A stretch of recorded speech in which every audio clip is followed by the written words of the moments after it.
36 fragments to midnight is another dirty platinum for platinum hunters to grab. That's reasonably quick and easy, with it completed in half an hour to an hour, unless you struggle with platform games.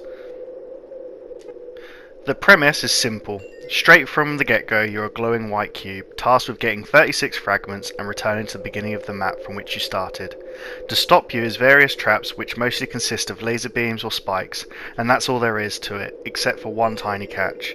If you die, you have to start over from the beginning, and the map has changed, so no two playthroughs are alike. The trouble is with this game, is there's nothing really hard about it, apart from when you lose your concentration, and admittedly I did a few times to my frustration, but it's fun for a brief distraction. For the controls, you only need to move left or right to navigate these random maps. You are given a jump button, and a double tap gives you the handy double jump, and that's all you need really to beat this game, is to master that.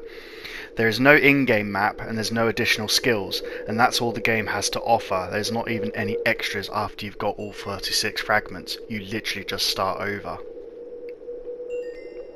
The trophies in themselves are 11 golds, and most pop up as you play for various deaths or dying, with certain amount of fragments collected at any given time. For example, if I held 1 fragment and died, I would get a gold trophy. If I held 35 or 36 and died, I would also get another gold trophy.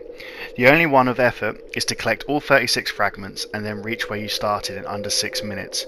For most this will be easy. I did this without trying, but for a few I can see this being a tiny niggle, but keep trying.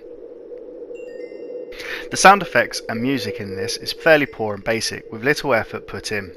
You get a nice sound collecting fragments, but it's all ruined by this constant wind effect background.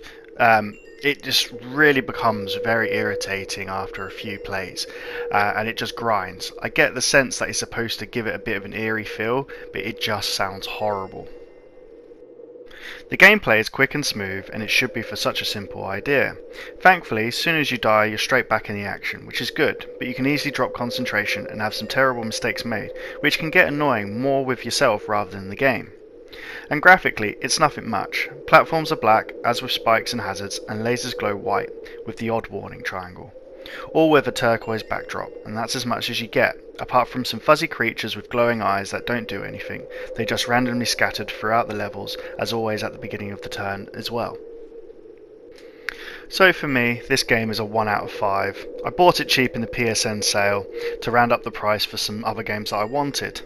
And it's all reflected. There is no kind of replay factor, and there's just nothing more to it. It is just basically a cheap platinum grab, and it's a shame because there is some sort of game there to be played and enjoyed, but there just wasn't really much effort apart from the basics.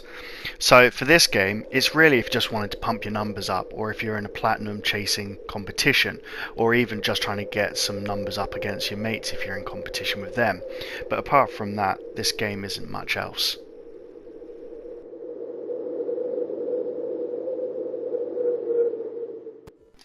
Hope you liked the video. Like and subscribe and give me feedback.